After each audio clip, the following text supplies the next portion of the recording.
Bilog na bilog ang buwan ng gabing yun, kaya naging madali para sa binatang si Tiago na makita ang mga hayop sa gubat na pwede niyang hulihin gamit ang kanyang sibat. Naglagay na rin siya ng ilang bitag para sa mga bayawak sa parte ng gubat na alam niyang madalas na pinupuntahan ng mga bayawak.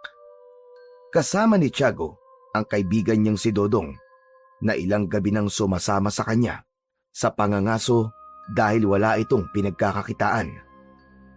Tiago, baka naman ubusin mo na naman ang mga bayawak dito sa gubat ha? Kagabi ang dami nating nahuli. Iilan lang naman ang kumakain ng karne ng bayawak dito sa atin. Karamihan mga manginginom at lasenggo pa. Bakit ba? Hindi naman nasasayang yung mga hindi nabibentang bayawak ha. Inadobo ko kaya yung mga yun, kaya hanggang kanina may ulam ako. Saka, imposibleng maubos ang mga bayawak dito sa gubat, Dodong. Mabilis lang sila magparami. Ang ibig ko sabihin, Tiago, baka pwedeng huwag kang gahaman sa panguhuli ng mga hayop dito sa gubat para mabilis sila makapagparami. Alam mo ikaw, ang dami mo sinasabi. Samahan mo na nga lang ako. Tignan natin yung mga bitag na nilagay natin doon. Paniguradong may huli na ang ilan sa mga yon. Gamit ang isang flashlight, ay tinanglawan ni Tiago ang dinadaanan nila ni Dodong. Dumating sila sa unang bitag. Nakita nila ang isang malaking bayawak na nagpupumiglas sa loob ng patibong. Pinuntahan pa nila ang iba pang patibong at 2 bayawak pa ang nahuli nila na inilagay nila sa isang sako. Ayos! Jackpot! 3 kagad ang nahuli natin. Malaki-laking pera to bukas. Di kung ganun, pwede na tayong umuwi, Tiago. Ano ka ba naman, Dodong? Napakaaga pa para umuwi. Hindi lang bayawak ang mahuhuli natin dito. Meron pa ditong baboy ramo at kung ano-ano pang ligaw na hayop. Pero, malaki na ang kikitain natin sa 3 bayawak na yan, Tiago. Tara na, umuwi na tayo. Bira talaga tong taong to. Kung gusto mong umuwi, ikaw na lang. Basta, hindi ako aalis dito hanggat hindi ako nakokontento sa mga nahuhuli ko. Wala nang nagawa si Dodong, kundi ang mapakamot sa likod ng ulo. Nang magsimulang maglakad si Tiago, ay sumunod sa kanya si Dodong. Naglakad-lakad sila hanggang sa may napansin si Tiago na gumagalaw sa makapal na halaman. Nang tapatan niya ito ng ilaw ng kanyang flashlight, ay nanlaki ang kanyang mga mata nang makita niya na meron doong isang malaking bayawak. Napansin niya na bahagyang malaki ang tiyan ng bayawak, malinaw na indikasyon na buntis yun.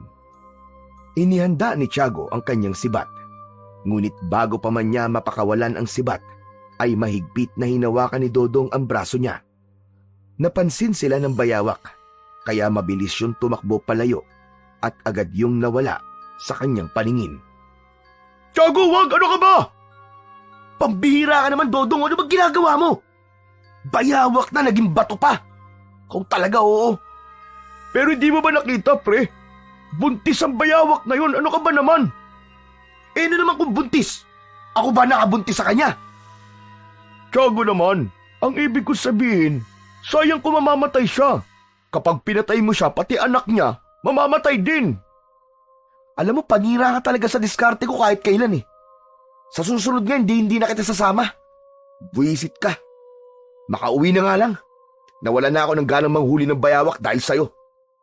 Oh, ikaw na magdala nito sako. Naiinis na ibinagsak ni Tiago ang sakong kinalalagyan ng 3 bayawak at mabigat ang mga hakbang na naglakad siya palayo kay Dodong.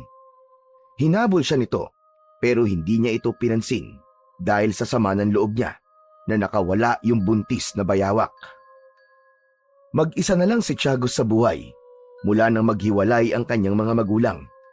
Hindi siya sumama sa kanyang amang may bago ng pamilya at hindi rin sa ina niyang lumayo upang magsimula ng panibagong buhay. Naiwan siyang mag-isa sa kanilang lumang bahay at natutong dumiskarte para mabuhay. Sa murang edad, natuto siyang mangaso sa gubat. Hinuhuli niya ang kahit na anong hayop na maaaring kainin o ipagbili. Ang pangangaso ang bumubuhay sa kanya at ang nagpakain sa kanya sa mga panahong walang ibang tutulong sa kanya, kundi ang sarili niya. Sinisisi ni Tiago ang kanyang mga magulang sa hirap ng dinaranas niya. Para sa kanya, kung hindi naging makasarili ang dalawa, ay hindi sana siya nabuhay sa hirap. Kaya naman, hindi niya nakikitang mali kung sobra man siyang manghuli ng hayop sa gubat, dahil para sa kanya ay yun ang paraan niya para ay siya ay mabuhay. Pagdating ni Tiago sa kanyang kubo, ay agad niyang ibinaba ang kanyang sibat sa gilid ng pintuan. Hindi pa rin nawala ang inis niya sa ginawa ni Dodong sa gubat. Sayang ang dapat ay dagdag nakikitain nila sa gabing yun. Umupo siya sa may hagdan, sa may pintuan at hinintay ang pagdating ni Dodong. Makalipas lamang ang ilang sandali, ay dumating na nga si Dodong habang pasan ang sako kung saan nakalagay ang mga bayawak na nahuli nila sa gabing yun. Inilapag nito ang sako sa lupa at halos hindi ito makatingin ng diretsyo sa kanya. Pasensya ka na, Tiago, ah. Alam kong galit ka pa rin sa akin. Pero, kaya kita pinipigilan kanina dahil buntis yung bayawak na yun, pare. Kapag nanganak siya, mas dadami mahuhuli natin. Hindi naman sa gusto kitang pigilan mga aso, pre. Pero isipin mo na lang, kung uubusin natin ang mga hayop sa gubat, ano na lang ang mahuhuli natin sa mga susunod na gabi? Di ba? Tama na nga yan, Dodong.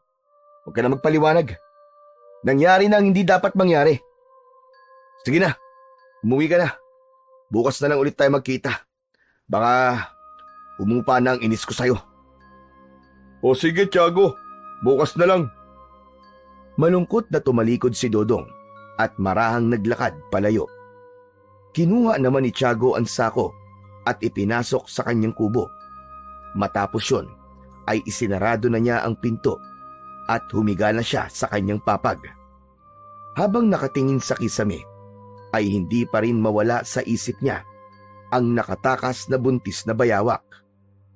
Alam niyang wala na siyang magagawa, kaya pumikit na lang siya at sinubukang matulog.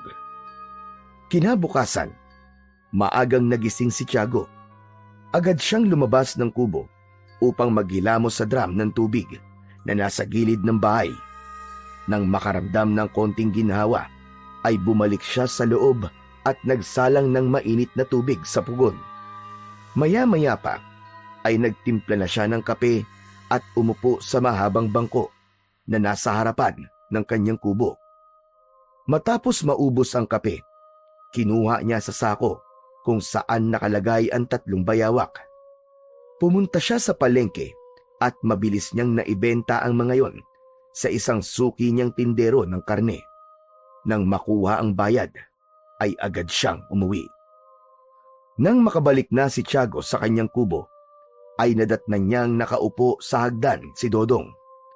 Lumapit siya rito at inilabas ang perang kinita mula sa pinagbentahan nila ng mga bayawak. Hinati niya yun sa 2 at inabot ang parte ni Dodong. Ito ang parte mo, Dodong, oh. Ating kapatid yan, ha? Kinuha ni Dodong ang pera, ngunit ibinalik nito ang 100 piso kay Tiago. Napakunot ng noo si Tiago at tinignan ang perang inaabot ni Dodong. Para saan yan? Bayad ko sa inis mo kahapon. Alam ko nagagalit ka pa rin sa akin dahil sa ginawa ko kagabi. Sa'yo na yan. Pero sa susunod, huwag mo na akong pipigilan sa gusto kong gawin sa pangangaso ko, ha? Hayaan mo lang ako sa diskarte ko. Kung palagi mo akong pakikialaman, hindi na kita isasama talaga. Mas mabuti pang mag-isa na lang ako kaysa may kasama nga ako pero panay naman ang kontra sa gusto kong gawin. Pasensya na ulit, Tiago, ha? Di ko na uulitin yun. Habang nag-uusap sila, napatingin si Dodong sa sampayan sa gilid ng kubo. Nakabitin doon ang mga pinatuyong balat ng bayawak mula sa mga bayawak na nahuli ni Tiago at hindi nila naibenta. Ang dami mo na palang nahuling bayawak, Tiago, no? Pwede mo na yatang gawing damit ang mga yan, eh. Mas marami pa sa mga nakasabit na yan ang nahuli ko. Ang iba, naibenta ko na. Ganun ba? Sige, Tiago. Aalis na ako. Magkita na lang ulit tayo mamayang gabi. Tumango si Tiago at pinagmasdan si Dodong habang naglalakad yon palayo. Nang wala na si Dodong, ay nilapitan ni Tiago ang mga balat ng bayawak na nakasabit sa sampayan. Napangisi si Tiago habang iniisip kung gaano nakarami ang nahuli niya sa mga nagdaang taon. Hindi tulad ng iba na itinatapon lang ang balat ng bayawak matapos katayin. Siya ay may sariling paraan ng pagpapahalaga sa kanyang mga nahuhuli. Para sa kanya, ang bawat piraso ng balat na nakasabit ay patunay ng kanyang pagiging mahusay na mangangaso sa kanilang baryo. Hinawakan ni Tiago ang isa sa mga pinakaluma at pinakamatigas na balat ng bayawak. Yun ang isa sa unang bayawak na nahuli niya nung binatilyo pa siya. Noon pa man, alam na niyang sa pangangaso siya mabubuhay, kaya wala siyang balak na ihinto yun. Isa lang ang sigurado kay Tiago, hanggat may bayawak sa gubat, ay hindi siya titigil sa pagiging mangangaso. Maya-maya pa, ay nagdesisyon na si Tiago na pumasok sa kanyang kubo. Ngunit nang tatalikod pa lang siya, ay narinig naman niya ang garalgal na boses ng kanyang kapitbahay na si Lolo Tunying. Ito ang nag-iisang albularyo sa lugar nila. Aba, napakarami mo na palang nahuling bayawak, Tiago. Pero sigurado ko, hindi lang bayawak ang nahuli mo sa gubat. Tama ba ako? Tama po kayo, Lolo Tunying. Nakakahuli rin po ako doon ng baboy ramo at ahas. Kung minsan naman po, may naliligaw pang usa. Lahat ng yan po, na ibebenta ko po sa palengke. Alam ko naman na yan ang ikinabubuhay mo. Pero Tiago, magdahan-dahan ka naman. Huwag kang masyadong abusado. Napansin kong halos gabi-gabi ka nang nangangaso ah. Hindi mo pinatatahimik ang mga hayop sa gubat. Aba, Lolo Tunying, ano naman po masama kung gabi-gabi po ako nangangaso? Mas mabuti nga po na napapakinabangan ng walang kwentang hayop sa gubat. Kesa naman po sa magutom ako o kaya maging sakit ng ulo dito sa lugar natin. Di ba, Lolo Tunying? Tiago, tandaan mo ito, iho. Lahat ng nilalang ng Diyos ay may silbi. Kaya mali ang paniniwala mo na walang kwenta mga hayop sa gubat. Ang bayawak na hinuhuli mo ay may mahalagang ginagampanan sa pagbalanse ng kagubatan. Ang bawat hayop sa gubat ay may papel na ginagampanan. At kung patuloy mo sisirain ang balanseng yon, baka isang araw ay singiling ka ng pang-aabuso mo sa mga hayop na nasa gubat. Ay, Lolo Tunying, wala po akong panahon sa mga sermon nyo. Hindi ko po kayo pinapakialaman sa panggagamot nyo. Kaya wag nyo rin pong pakialaman ang pangangaso ko. Para magkasundo po tayong dalawa. Walang sabi-sabing tinalikuran ni Tiago ang matanda at binuksan ng pinto ng kanyang kubo. Hindi na siya lumingon. Sa halip, isinara niya ng mariin ang pinto at pilit na ipinagsawalang bahala ang mga sinabi ni Lolo Tunying. Umupo si Tiago sa nag-iisang upuan sa kanyang hapagkainan. Kalokohan! Bakit ba nakikialam ang matandang yun sa pangangaso ko? Para kay Tiago, walang kahit na sino ang pwedeng makialam sa kung paano niya gustong kumita ng pera. Lalo na si Lolo Tunying na wala namang alam sa hirap ng buhay niya. Hindi naman ito ang nagpapakain sa kanya. Wala itong karapatang sabihan siya ng dapat at hindi niya dapat gawin. Kung hindi siya manguhuli ng hayop sa gubat, ay hindi niya na alam kung paano siya mabubuhay, lalo na't hindi siya nakatapos sa pag-aaral. Hindi naman siya tulad ng iba na may pamilyang maaasahan o kayang sumandal sa ibang tao. Mag-isa lang siya sa buhay at ang pangangaso lang ang tanging bumubuhay sa kanya. Napailing na lang si Tiago at kinuha niya ang baso na may tubig na nasa ibabaw ng kanyang maliit na mesa. Uminom siya ng mabilis na para bang gusto niyang lunurin ang inis na nararamdaman. Pero kahit na anong gawin niya, naroon pa rin sa isipan niya ang boses ng matanda na parang alingaw-ngaw na hindi niya matakasan. Paghapong natulog si Tiago, gaya ng palagi niyang ginagawa sa normal na araw. Hindi niya namalayan ang paglipas ng oras at nang magising siya ay madilim na ang paligid. Dahan-dahan siyang bumangon at sandaling tumingin sa kawalan. Nang mahimasmasan na siya, ay tumayo siya at nagluto na siya ng ulam niya. Nagprito siya ng 2 pirasong galunggong. Nang maluto na yon, ay sumandok siya ng kaning lamig at nagsimula na siyang kumain gamit ang kamay. Habang tahimik na kumakain si Tiago, ay dumating naman si Dodong. Diretso itong pumasok sa kubo niya at lumapit sa kanya. Ang aga mo naman, Dodong. Halika, kumain ka muna. Sige ba? Hindi ko tatanggihan yan. Grasya yan eh. Agad na kumuha ng plato si Dodong. Sasandok na sana ito ng kanin, ngunit natigilan ito nang tignan niya ito ng matalim. Oh, bakit parang galit ka? May problema ba, Tiago? Talagang kumain ka, kahit nakita mong 2 lang tong galunggong ko.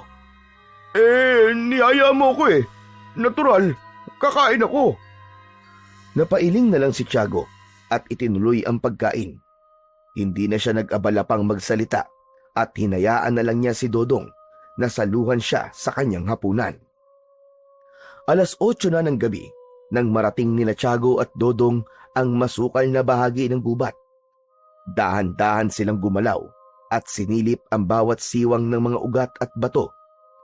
Hindi nagtagal, sunod-sunod na ang nahuli nila na malalaking bayawak na nagkukubli sa kung saan-saan. Lalong lumaki ang ngiti ni Tiago nang makahuli siya ng 2 baboy ramo gamit ang kanyang sibat. Napakapambihirang makatagpo ng ganun, kaya naman labis ang kanyang tuwa. Alam niya na magiging maganda ang benta niya bukas sa palengke.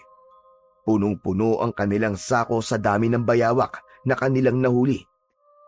Tig-isa sila ni Dodong ng baboy ramo na nakasampay sa kanilang mga balikat habang tinatahak nila ang daan palabas ng gubat.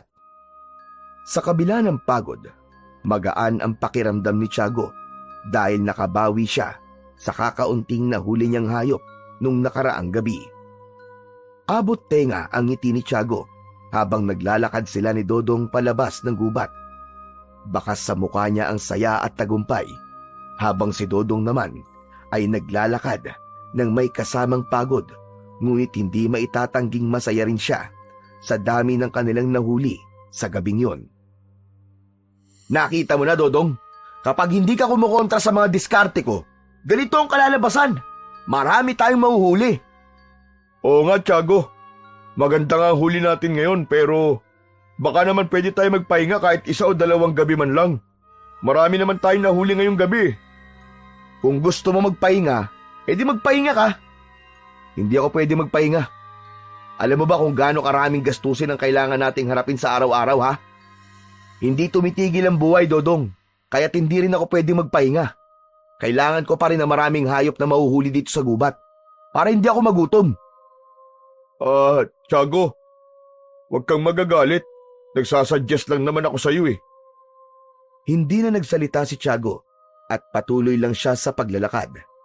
Hindi na rin niya masyadong pinansin ang sinabi ni Dodong dahil ayaw niyang masira ang gabi na yon. Kinaumagahan, magaan ang pakiramdam ni Tiago nang magising siya. Agad niyang nakita ang sako na puno ng mga bayawak at ang 2 patay na baboy ramo na nakahandusay sa isang sulok. Naisip niya na dalhin kagad ang mga yon sa palengke upang maging pera. Bumangon siya at binuhat ang sako. Alam niya na hindi niya kayang buhatin ng mag-isa ang mga yon, kaya isinakay niya ang mga nahuli nila ni Dodong nung nakaraang gabi sa kanyang kariton. Habang palabas siya ng bakuran, ay natigilan siya nang biglang humarang sa daraanan niya si Lolo Tunying. Seryoso itong nakatingin sa kanya. Napabugaan ng hangin si Tiago. Lolo Tunying, parang awa niyo na po. Huwag niyo pong sirain ang umaga ko. Hindi ka talaga nakikinig, Tiago. Patuloy ka pa rin sa paghuhuli ng hayop sa gubat ng higit sa iyong kailangan. Aba, Hindi ko na kasalanan kung marami kami nahuli noong nakaraang gabi. Maging masaya ka na lang para sa amin ni Dodong. Kasi malaki ang kikitain namin ngayon. Kung naiinggit ka, aba, mangaso ka na lang din. Wala. Mukhang hindi ko na talaga mapipigilan ang pag-aabuso na ginagawa mo. Sige na, huliin mo na lahat ng hayop sa gubat. Pero may isang babala ko sa'yo, Tiago.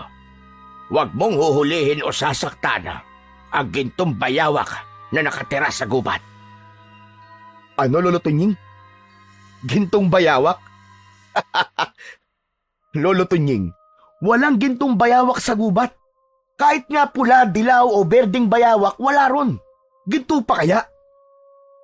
Tiago, totoo sinabi ko. May gintong bayawak sa gubat kung saan ka nangangaso. At yun ay alaga ng diwata na si Ariane na nakatira sa gubat na yon. Muling natawa si Tiago. Para sa kanya ay gumagawa lang ng dahilan si Lolo Tunying upang huminto siya sa pangangaso sa gubat. Diwata? Seryoso ka ba, Lolo Tunying? Hindi ako naniniwala sa mga diwata. Kung hindi mo na itatanong, ang kakayahan ko sa panggagamot ay galing sa diwata. Wala akong kakayahang magpagaling kung hindi dahil sa isang diwata. Ang mga diwata ay hindi nakikita ng mga mata ng lahat. Ngunit nasa paligid lang natin sila at kasama nating naninirahan dito sa ating daigdig. Ay, nako. Sinasayang mo lang ang oras mo, Lolo Tunying. Wala akong oras na pakinggan ang mga kwentong barbero mo. May mga bagay pa akong kailangang asikasuhin na mas importante kaysa makinig sa mga kwento mo na wala namang katotohanan. Bago pa makapagsalitang muli si Lolo Tunying, ay sinimulan niya ng itulak ang kariton palayo. Hindi na rin niya binigyan ng pansin ang mga sinabi nito dahil para sa kanya, lahat ng yun ay pawang walang katotohanan. Pagdating ni Tiago sa palengke, ay dinala niya ang mga bayawak at baboy ramo sa suki niyang nagbebenta ng karne. Nang mabayaran na siya, ay hindi maipaliwanag ni Tiago ang sayang lumukob sa kanya habang hawak ang perang kanyang napagbentahan. Alam niya na ilang araw din niyang hindi po problemahin ang panggastos niya sa pagkain at iba pa niyang pangangailangan. Nang umalis siya sa palengke, ay hindi na siya makapaghintay na makita ang kaibigang si Dodong dahil sigurado siya na maging ito ay matutuwa sa laki ng magiging hatian nila sa kinita nila ng umagang yon. Nang makauwi na si Tiago sa kubo niya, ay nadatnan niya kagad si Dodong doon na nakaupo sa kanyang hagdan. Lumapit siya sa kaibigan at ibinigay niya rito ang parte nito sa napagbentahan nila sa mga nahuli nilang hayop nung nakaraang gabi. Agad naman yung kinuha ni Dodong at matipid itong ngumiti. Oh, Dodong, ito ang parte mo sa napagbentahan natin, ha? Malaki-laki yan. Maraming salamat, Tiago. Malaking tulong to sa amin. Napansin ni Tiago ang bahagyang lungkot sa mukha ni Dodong na hindi nito naitago kahit pilit itong ngumiti. Teka. Parang ang lungkot mo yata. May problema ka ba? Kasi hindi mo na ako makakasama sa isa pangangaso ng ilang gabi. Bakit naman? Itutuloy mo ba yung sinabi mong pagpapahinga? Wala namang problema. Ayokong pilitin ka kung ayaw mo muna sumama sa akin sa pangangaso ko. Hindi yun ang dahilan, Tiago. Namatay kasi ang lola ko sa probinsya, kaya kailangan naming umuwi ng pamilya ko para sa lamay at libing. Ilang araw din kami mawawala dito sa atin. Saglit na natahimik si Tiago. Hindi niya inasahan ang sagot ni Dodong, pero hindi rin naman siya tipo ng taong nakikialam sa mga ganong bagay. Ganun ba? O sige, walang problema. Pagbalik mo na lang ulit tayo mga aso. Salamat, Tiago, ah. O sige, ingat kayo sa biyahe, ah. Tumango si Dodong at itinago ang pera sa bulsa bago tumayo. O sige, Tiago, aalis na ako. Magkita na lang tayo sa pagbabalik ko. Sige tol, walang problema. Pinanood ni Tiago si Dodong habang naglalakad dito papalayo. Ang totoo ay wala naman siyang pakialam kung wala si Dodong dahil ilang taon din siyang nangaso na mag-isa bago sumama si Dodong sa kanya. Ang mahalaga, makakahuli pa rin siya ng maraming bayawak at iba pang hayop sa gubat. Nang makaalis na si Dodong, nagpasya si Tiago na magtungo sa palengke upang mamili ng pagkain at ilang gamit na kanyang kailangan sa kanyang kubo. Wala na siyang bigas, wala na ring asin, at gusto rin niyang bumili ng ilang bote ng alak bilang pampalipas oras sa mga gabing hindi siya makatulog. Sa kanyang pag-uwi, bitbit niya ang 2 supot na punong-puno ng mga pinamiling bigas, isda, ilang gulay at ang kanyang paboritong lambanog. Napangisi siya habang naglalakad pabalik sa kanyang kubo. Malaking tulong talaga ang pangangaso niya dahil kung hindi dahil doon, ay hindi niya mabibili ang mga bagay na kailangan niya sa araw-araw. Papasok na sana si Tiago sa kubo niya nang natanaw niya si Lolo Tunying na nakaupo sa labas ng kubo nito. Ang matanda ay tahimik na nakamasid sa kanya.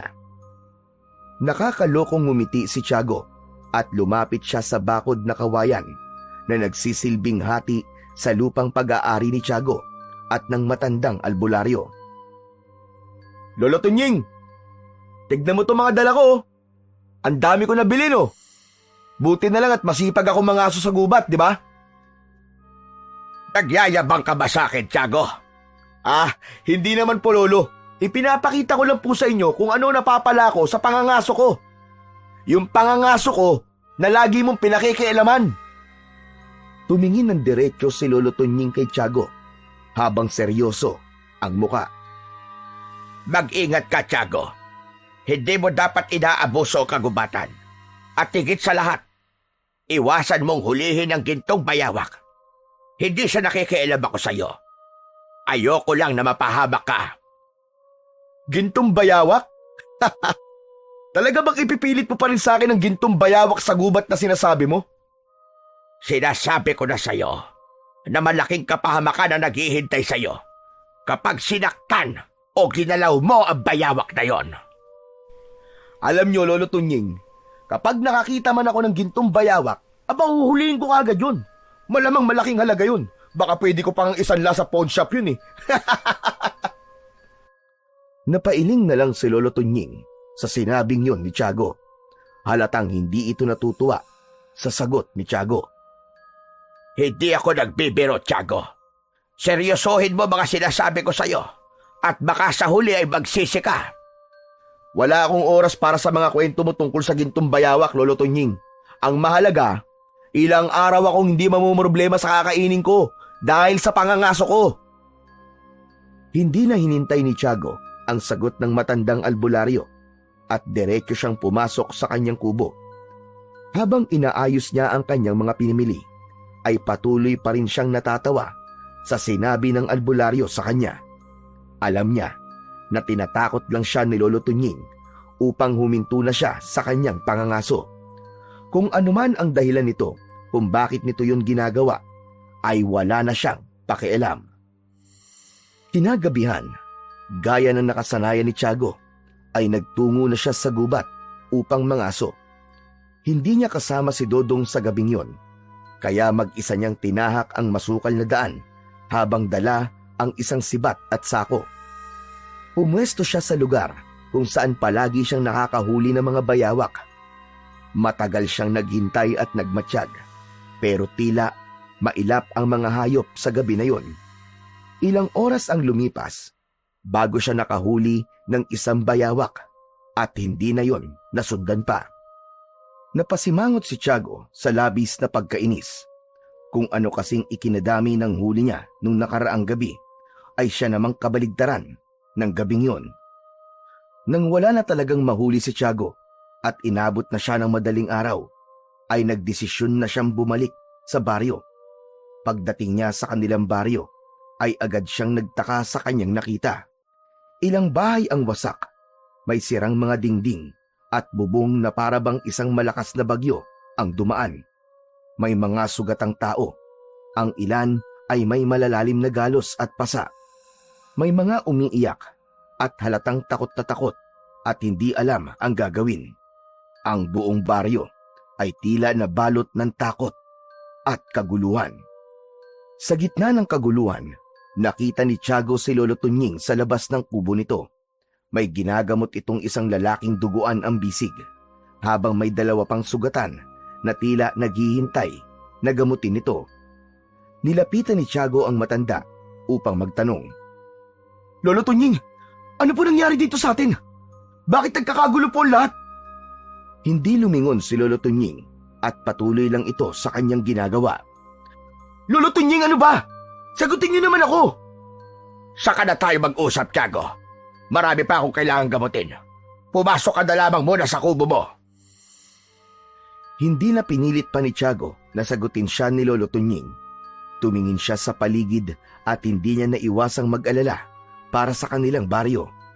Ngunit wala na siyang nagawa kundi lumakad papasok sa kanyang kubo at doon niya inisip kung ano ba talaga ang nangyari sa baryo nila habang nangangaso siya sa gubat. Pagkagising ni Tiago kinaumagahan, agad niyang naalala ang kaguluhang naganap sa kanilang baryo. Hindi niya mapagtanto kung ano talaga ang nangyari at bakit may mga bahay na wasak, may sugatan at may takot sa muka ng mga tao. Bumangon siya mula sa papag at dumiretso sa lutuan upang magtimpla ng kape. Lumabas siya ng kubo at sa labas niya, inumpisahang inumin ang kape. Napatingin siya sa gawin ng bahay ni Lolo Tunying at nakita niya ang matanda na nakaupo sa labas ng kubo nito. May hawak din itong tasa ng kape. Agad niyang nilapitan ang matandang albularyo. Lolo Tunying, ano ba talaga nangyari dito kagabi? Nasa gubat po ako at wala akong alam sa nangyari dito. Tiago, sinalakay tayo ng mga aswang kagabi. Isang grupo sila na pinamumunuan ni Karim. Napangisi si Tiago at agad na tumawa nang marinig ang sagot ng matanda. Lolo, seryoso ka? Aswang? Sino naman maniniwala sa ganyan? Pabihira ka, Tiago. Magtatanong-tanong ka sa akin tapos hindi ka naman pala maniniwala sa sagot ko. Kasi naman, Lolo Tunying, ang gusto ko malaman ay hindi yung kasinungalingan mo. Hindi ako nagsisinungaling, Tiago. Pasalamat ka at wala ka rito kagabi. Hindi mo naranasan ang takot na dinanas ng mga nakasaksi sa pagsalakay ng mga aswang na yon. Natahimik si Tiago. Tinitigan niya ang mukha ng matanda at naramdaman niyang hindi ito nagbibiro. Humigop muna ng kape si Lolo Tunying bago nagpatuloy sa pagsasalita. Nung araw, dito nakatira si Karim. May mga insidente ng pagpatay ng aswang sa baryo natin. Nang malaman ng mga tao na siyang may kagagawan, agad siyang pinalayas. Pero bago siya umalis, nagbanta siya na babalik siya at maghihiganti sa lahat ng tao rito. Ayan ka na naman sa kwentong barbero mo, Lolo Tunying. Alam mo, sa iba na lang ako magtatanong para makakuha ako ng matinong sagot. Noon gintong bayawak, tapos ngayon, aswang naman. Grabe ka na talaga. Sige na, diyan ka na. Umiling si Tiago habang patuloy na natatawa at naglalakad pabalik sa kanyang kubo. Pagsapit ng gabi, muling tinahak ni Tiago ang daan patungo sa gubat upang mangaso. May dala siyang sibat at sako habang naglalakad siya sa ilalim ng liwanag ng bilog na buwan. Masaya siya dahil maliwanag ang buwan. Ibig sabihin ay madali niyang makikita ang mga hayop sa gubat. Ayos! Maswerte ako ngayon. Siguradong marami akong mahuhuling bayawak. Nagsimula nang maghanap ng mahuhuling hayop si Tiago. Ngunit pagkalipas ng ilang oras na paglalakad at paghahanap, wala siyang kahit isang hayop na nakita. Kahit ang mga bayawak na kadalasan ay madaling mahuli, ay tila naglaho sa paligid. Ramdam niya ang hindi pangkaraniwang katahimikan ng gubat. Ano bang nangyayari? Bakit parang biglang nawala mga hayop dito? Dismayado na si Tiago, ngunit hindi pa rin siya sumuko. Hindi niya hahayaang umuwi siyang walang dala. Kaya nagdesisyon siyang tumungo pa sa mas malalim na bahagi ng gubat. Isang lugar na hindi pa niya napupuntahan noon. Habang naglalakad, napansin niyang unti-unting lumalabo ang liwanag ng buwan dahil sa makapal na sanga ng mga puno. Ang hangin ay mas lumamig. Sa kabila ng kakaibang pakiramdam na bumalot sa kanya, ay itinuloy pa rin niya ang kanyang paglalakad. Habang naglalakad si Tiago, sa hindi pa niya napupuntahang bahagi ng gubat, bigla siyang napahinto nang mapansin niya ang isang napakalinis na lawa na tila hindi pa nagagalaw ng tao. Kumikinang ang tubig doon sa ilalim ng liwanag ng buwan. Sa ibabaw ng tubig ay may mga alitaptap na lumilipad. Pakiramdam ni Tiago ay nasa ibang mundo siya ng sandaling yon. Wow! Ang ganda naman dito! Bakit ngayon ko lang ito nakita? Teka, baka mas maraming hayop dito ah! Lumapit si Tiago sa gilid ng lawa at pinagmasdan ang malinaw na tubig na animoy salamin. Ngunit bago pa siya tuluyang malibang sa kagandahan ng lugar na yon, ay bigla siyang natigilan nang may nakita siyang kakaiba sa gitna ng lawa. Sa ibabaw ng isang malaking bato ay may isang bayawak na kakaiba. Ang balat nun ay kulay ginto at kumikinang. Ang gintong bayawak na sinasabi ni Lolo Tunying. Biglang sumagi sa isip niya ang babala ni Lolo Tunying tungkol sa gintong bayawak.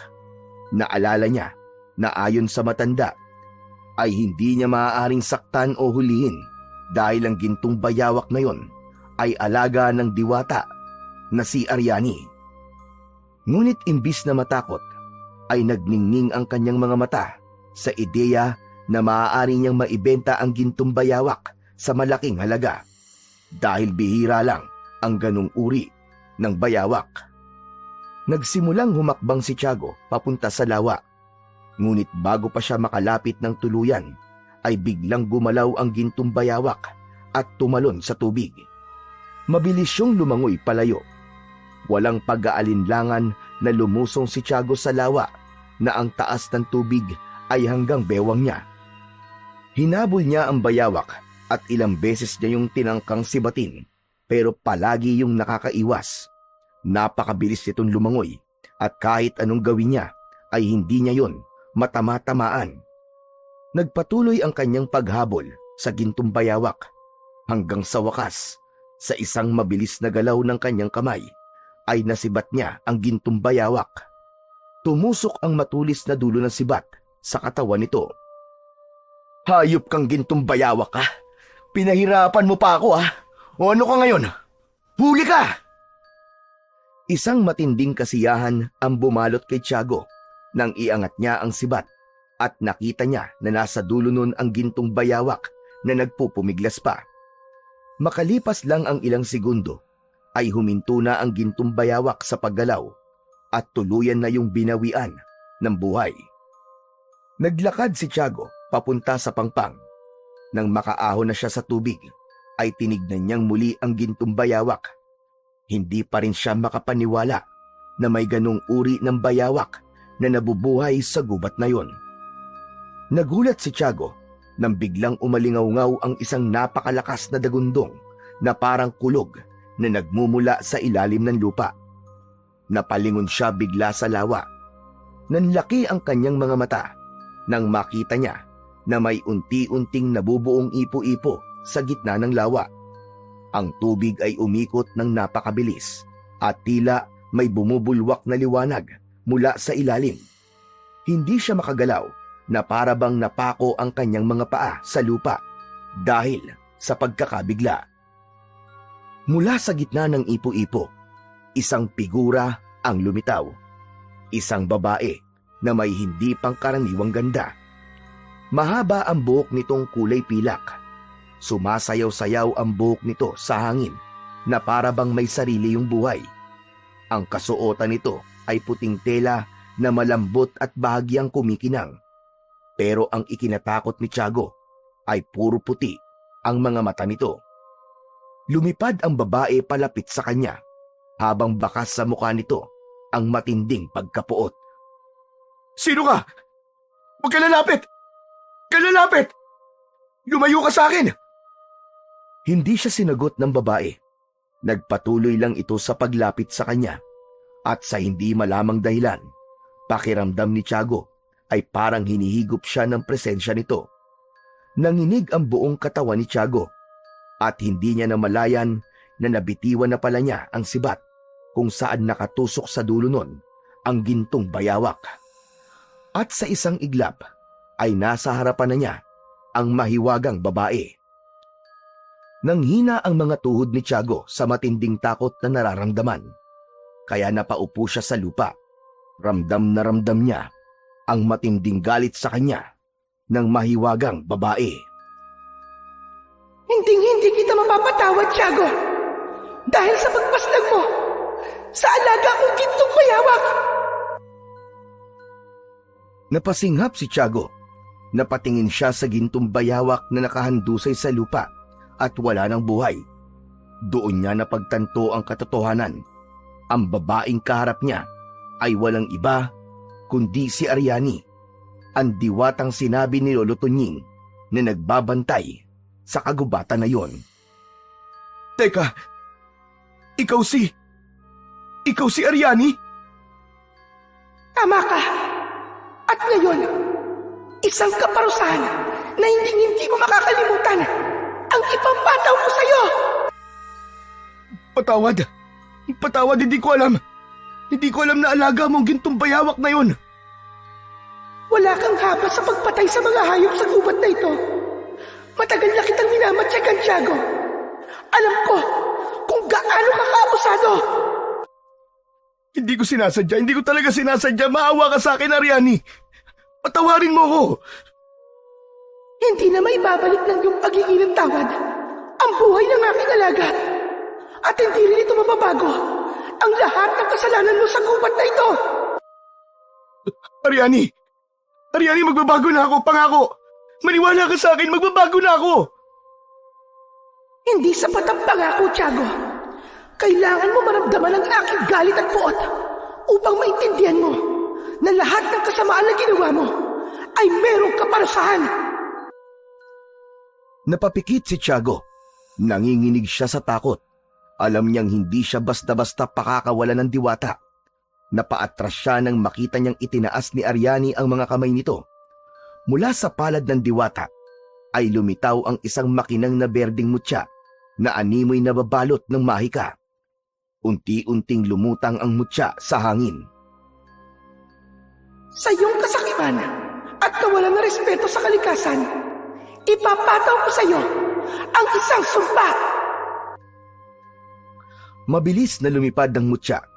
Napamulagat si Tiago nang pumasok yun sa kanyang bibig.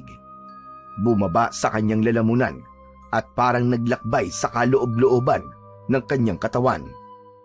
Pilit niyang isinuka ang mutya, ngunit hindi siya nagtagumpay. Pakiramdam niya ay tuluyang naging bahagi na yon ng kanyang laman at dugo. Halos mabaliw siya sa takot at galit.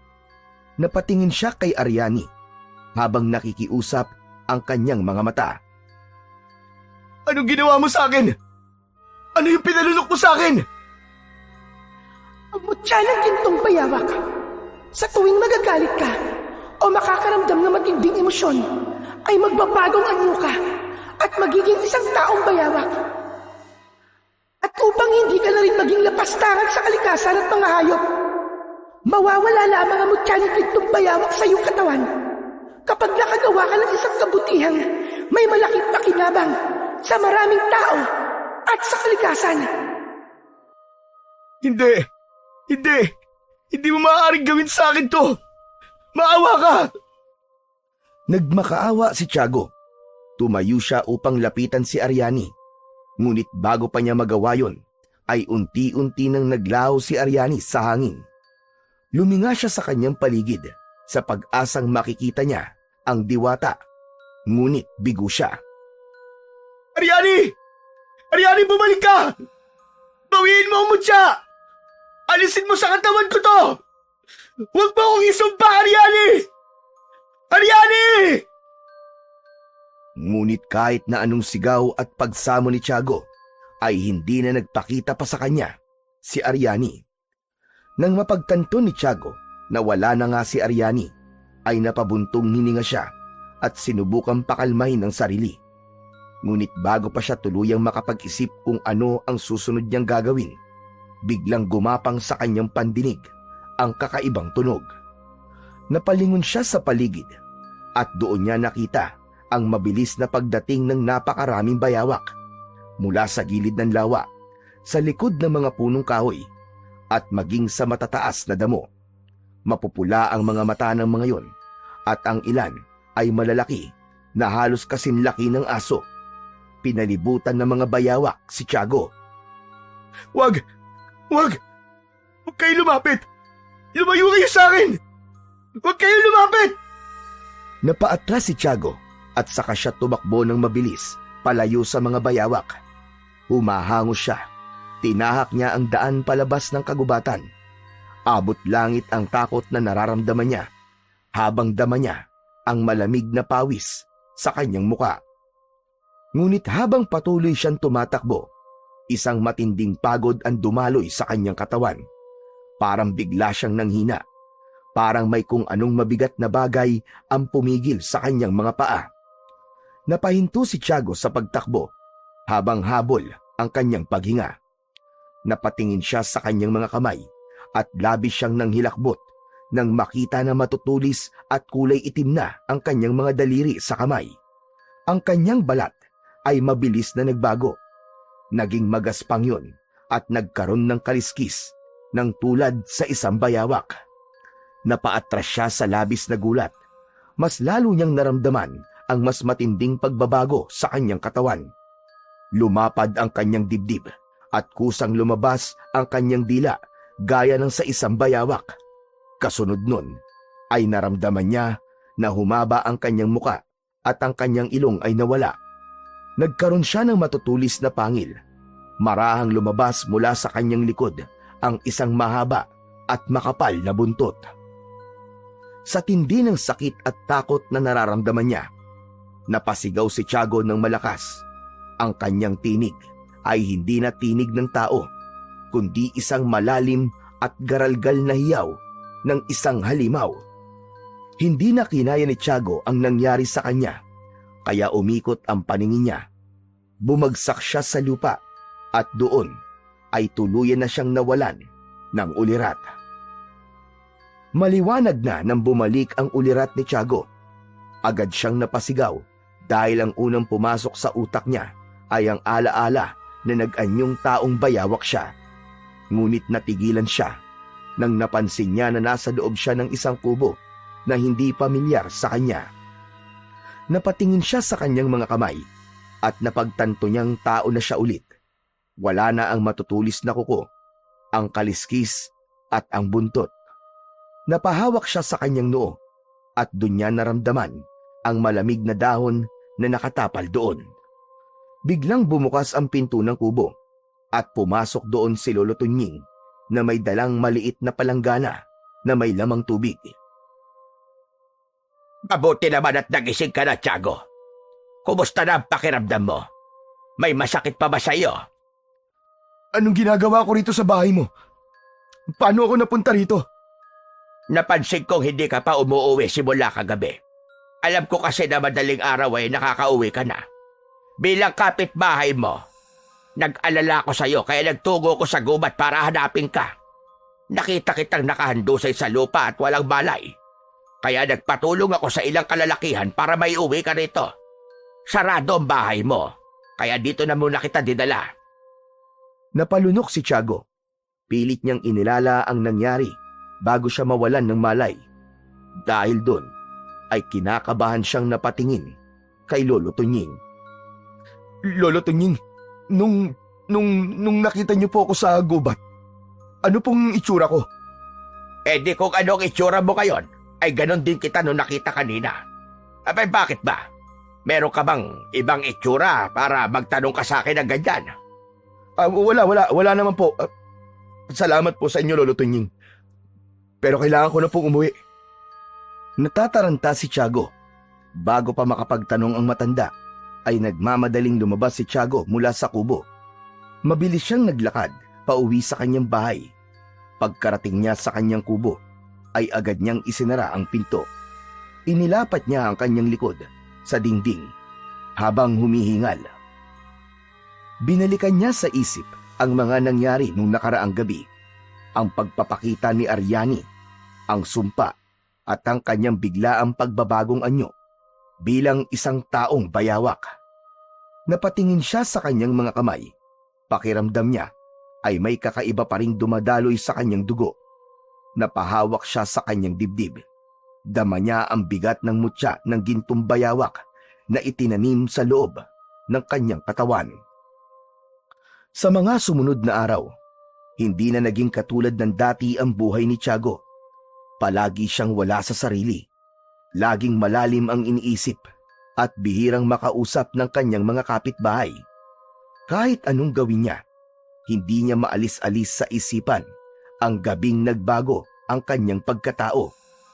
Ang sandaling naging isang nilalang siya na hindi niya mawari kung tao pa ba o isang halimaw. Sa tuwing pipikit siya, bumabalik sa alaala niya ang kanyang matutulis na kuko, ang makunat at magaspang na balat na parang kaliskis, at ang mahaba niyang buntot. Hindi niya alam kung may pagkakataon pa bang maging normal muli ang buhay niya o kung kailan muling magpapakita ang sumpang iniwan sa kanya ng diwatang si Aryani.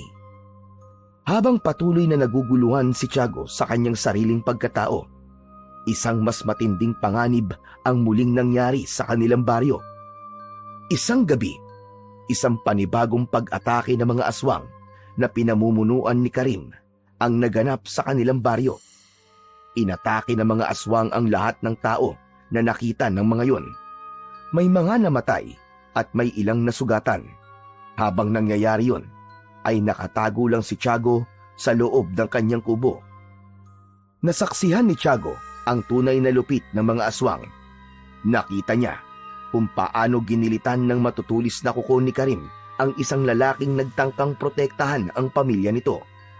Dahil doon, ay tuluyan na siyang naniwala sa sinabi ni Lolo Tunying na ang baryo nila ay nanganganib dahil sa banta ng mga aswang. Paminsan-minsan ay nangangaso pa rin si Tiago upang meron siyang makain at upang magkaroon siya ng pera. Pero sa bungad na lamang siya ng gubat nag-aabang ng mahuhuli. Takot na siyang magtungo sa mas masukal na bahagi ng kagubatan dahil takot na siyang makaharap muli si Aryani. Isang umaga, habang papunta si Tiago sa palengke, ay nadaanan niya ang isang grupo ng mga lasing na nag-iinuman sa gilid ng kalsada. Napansin siya ng isa sa mga yon at agad siyang kinantsawan. Tinawag siya nito na Tiagong Bayawak. Dahil sa uri ng kanyang trabaho, marami pang sinabi ang mga lalaki na naging dahilan upang magpantig ang tenga ni Tiago. Nagsimulang bumangon ang matinding galit sa dibdib ni Tiago. Naikuyom niya ang kanyang kamao habang nanginginig sa galit. Hindi niya matanggap ang pangungutya ng mga lalaki, lalo na't wala siyang natatandaan na may nagawa siyang mali sa mga yon. Mabilis siyang bumalik sa kanyang bahay at dinampot ang kanyang itak. Galit na galit siyang lumabas at dire-diretsyong tinungo ang grupo ng mga nagiinuman. Nang makita siya ng mga ito, ay agad na nilukob ng takot ang muka ng mga yon. Ang buong akala ni Tiago ay natakot ang mga nag-iinom sa dala niyang itak. Ngunit nang makita niya ang kanyang kamay, ay napansin niya na matutulis na ang kanyang kuko at ang balat niya ay gaya na ng sa bayawak. Napagtanto niya na natakot ang mga lalaki dahil sa nasaan yung totoong bayawak na naman siya. Labis na nataranta si Tiago, lalo na nang magsisisigaw ang mga lalaki at dinampot ng mga yon ang mga upuan at ibinato sa kanya. Napaatras si Tiago, kasabay ng isa pang paghagis ng bote sa kanya. Wala siyang nagawa kundi ang tumakbo papunta sa kagubatan. Nagdesisyon siyang doon muna siya magtatago habang hindi pa siya bumabalik sa pagiging tao. Makalipas ang ilang oras na pagtatago sa gubat, ay unti-unting humupa ang galit at kaba sa dibdib ni Tiago. Huminga siya ng malalim at pilit na pinakalma ang sarili. Nang tignan niya ang kanyang mga kamay, ay bumalik na yon sa pagiging normal. Nawala na ang matutulis niyang mga kuko, wala na ang kaliskis, at muli na siyang naging isang tao. Napayuko siya at napahawak sa kanyang muka. Hindi pa rin siya makapaniwala na nangyayari yon sa kanya. Tumayo siya at pinagpag ang dumi sa kanyang damit. Kailangan niya nang umalis sa gubat. Habang tinatahak niya ang daan pauwi, bigla siyang napahinto nang maramdaman niyang may kakaibang presensya sa kanyang paligid. Isang malamig na simoy ng hangin ang dumaan at isang liwanag ang lumitaw sa kanyang harapan. Maya-maya lang ay naging si Ariani ang liwanag na yon. Anong pakiramdam na maranasan ang pait ng aking parusa? Ariani, mahal na diwata, maawa ka sa akin. Hindi ko na kaya. Alisin mo na ang mutya ng gintong bayawak sa katawan ko. Nakikiusap ako sa'yo. Hindi ko gagawin ang gusto mo. Kahit ilang beses ka pang magmakaawa sa akin. Yan ang resulta sa pagpatay mo sa aking alaga at sa pagiging abusado mo sa mga hayop sa kagubatang ito. Alisin mo na sabi ang mutya sa katawan ko. Tanggapin mo na lang na wala na ang alaga mong gintong bayawak. Nakikiusap ako sa'yo. Mataman siyang tinitigan ni Ariani. Tila aliw na aliw ang diwata sa depresyon na nakikita niya sa kaawa-awang lalaki. Ikaw mismo ang pumatay sa aking gintong bayawak. Kaya ikaw ang pumalit sa kanya. Pero may paraan pa para mawala ang sumpa na ginawad ko sa'yo. Nakalimutan mo na ba ang pinag-usapan natin nung una tayo nagkita? Kontrolin mo ang sarili mo. Kung ayaw mo maging taong bayawak, pigilan mo ang galit, pati na ang iba pang matinding emosyon. At hindi ba ang sabi ko sa'yo, ay kailangan mong gumawa ng isang malaking kabutihan upang mawala ang mutya sa'yo. Nagmamatsyag ako sa'yo, Tiago. Wala pa ako nakikitang kabutihan na ginagawa mo. Napalunok si Tiago. Nanlisik ang mga mata niya habang nakatingin kay Ariani. Naisip niya, kung hindi niya makukuha sa pakiusapan si Ariani, ay gagamitan na lang niya yon ng dahas. Niloloko mo lang ako. Pinaglalaruan mo lang ako. Umanda ka sa akin! Sinugod ni Tiago si Ariani. Ngunit bago pa niya to malapitan, ay bigla itong naglaho. Malutong na napamura si Tiago. Sumabog ang sigaw niya sa buong gubat habang nanginginig ang buo niyang katawan. Natigilan siya nang marinig niya ang nakakalokong halakhak ni Ariani. Luminga siya sa paligid, ngunit hindi niya na nakita pa ang mahiwagang diwata. Nanlaki ang mga mata ni Tiago nang maramdaman niyang unti-unti na naman siyang nagiging taong bayawak. Napatingin siya sa kanyang mga kamay at nagsimula na namang umitim ang kanyang mga kuko. Huminga siya ng malalim at pilit na pinakalma ang kanyang sarili. Pumikit siya at isinantabi niya ang galit niya kay Ariani. Ilang sandali lang ay bumalik na ang kanyang paghinga sa normal. Hindi na natuloy ang pagbabagong anyo niya nang tuluyan na siyang kumalma. Nanghihinang napaupo si Tiago sa lupa habang patuloy niyang habol ang kanyang hininga. Naisip niya na wala na siyang magagawa kundi tanggapin na nasa kanya na ang mutya ng gintong bayawak. Ang kailangan na lang niyang gawin ay subukan ang solusyon na sinabi ni Ariani upang mawala na ang sumpa at ang mutya sa kanya. Matapos ang ilang minuto, ay lumabas na ng gubat si Tiago at mabigat ang dibdib. Ano ba kasing malaking kabutihan ang sinasabi ng Ariani na yun? Nang makalabas na si Tiago ng gubat, ay natigilan siya nang makita niya ang isang matandang babae na hirap sa pagbubuhat ng isang sako. Halata sa payat nitong katawan at mabagal na kilos na hindi nito kayang dalhin ang sako na yun. Naisip ni Tiago na kung tutulungan niya ang matanda, ay baka yun na ang kabutihang hinihintay ni Ariani na gawin niya. Kaya walang pagdadalawang isip na lumapit si Tiago sa matandang babae. Nay, mabigat po yan ah. Ako na po magdadala. Nag-angat ng tingin ang matanda. Halatang nag-aalinlangan ito sa una, pero kalaunan ay ngumiti ito at iniabot sa kanya ang mabigat na sako. Nagpasalamat ito sa kanya.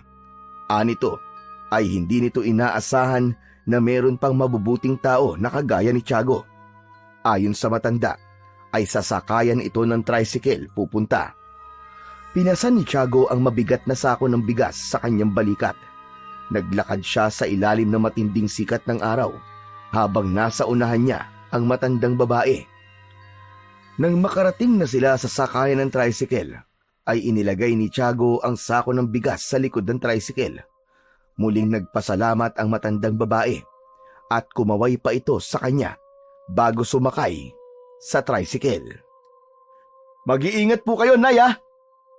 Kumaway din si Tiago sa matandang babae at nang makaalis na ang tricycle ay napangiwi siya dahil ramdam niya ang pananakit ng kanyang balikat. Paalis na sana siya nang biglang may lumapit na isang lalaki.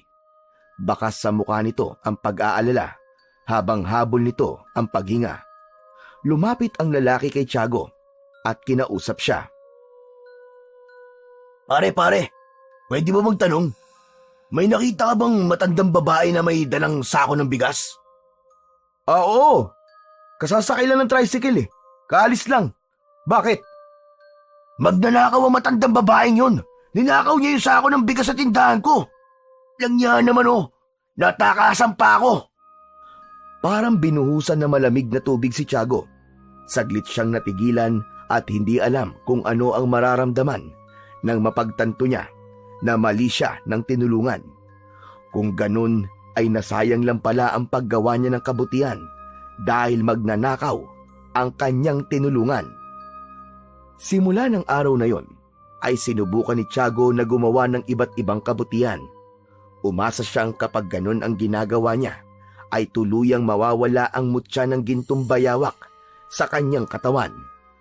Tinulungan niya ang mga kapitbahay sa pagbubuhat ng kanilang paninda sa palengke, nagpakain ng mga pulubi sa bayan, at tumulong sa pag-aayos ng bubong ng isang matandang mag-asawa bago pa man dumating ang bagyo. Sa bawat araw na lumilipas, patuloy siyang naghahanap ng paraan upang makatulong sa iba, kahit na sa pinakamaliit na bagay.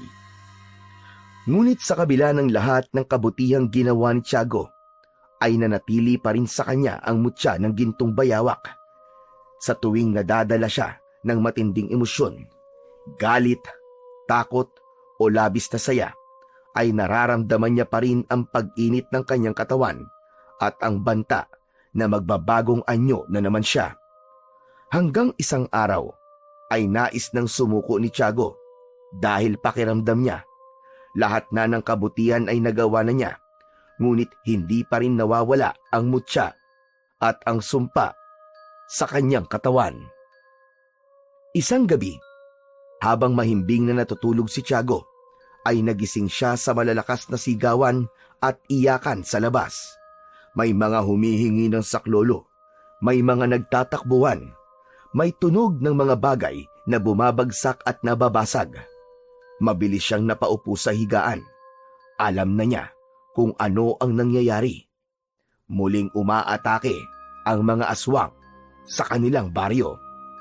Hindi na nagtangkang sumilip sa bintana si Tiago dahil alam niya na sa oras na makita niya ang kakilakilabot na nangyayari sa labas ay baka hindi niya makontrol ang takot at muling magbago ang kanyang anyo. Nanatili siyang nakaupo sa isang sulok habang pilit na pinapakalma ang sarili. Laking gulat ni Tiago nang biglang nawasak ang pinto ng kanyang kubo. Halos mapatalon siya sa gulat ng isang aswang ang pumasok. Tumutulo ang malapot na laway nito. Pulang-pula ang mga mata nang tumingin sa kanya. Bakas sa mukha ng aswang ang labis na gutom. Huwag kang lalapit! Huwag kang lalapit sa akin! Hindi ako natatakot sa iyong aswang ka! Hindi sumagot ang aswang. Ngumisi lang ito na parang nakakaloko. saka biglang sumugod. Mabilis na kumilos si Tiago. Tumayo siya at binuksan ang bintana. Mula roon ay tumalon siya palabas ng bahay. Nang bumagsak siya sa lupa, ay mabilis siyang tumakbo papunta sa malawak na palayan sa likod ng kanyang kubo. Naririnig niya ang mabilis na yabag ng aswang sa likuran niya. Mas mabilis yun kesa sa kanya, kaya mas lalong binilisan pa ni Tiago ang pagtakbo. Nang sandaling yun, ay nilamon na siya ng labis na takot. Alam niya na sa sandaling maabutan siya ng aswang, ay yun na ang kanyang katapusan. Hanggang sa dumulas ang paa niya sa pilapil at nadapa siya. Napasubsob siya sa lupa. Mariing napamura si Tiago nang napasubsob ang mukha niya sa putik. At bago pa siya makabangon, naramdaman niya ang mabilis na pagbabagong nangyari sa kanyang katawan. Sa pagtingin niya sa kanyang braso, ay balat na ng bayawak ang naroon. Alam niya na dahil sa matinding takot ay naging taong bayawak na naman siya. Mabilis na tumayo si Tiago. Humarap siya sa aswang at nakita niya na nabigla ito nang makita ang kanyang anyo. Napaatras ang aswang, ngunit agad itong sumugod sa kanya. Sa isang kisap mata ay nasa harapan na niya ang aswang. Itinaas nito ang matutulis nitong kuko para sagpangin siya. Ngunit bago pa nito yun magawa, ay umilag si Tiago ng walang kahirap-hirap.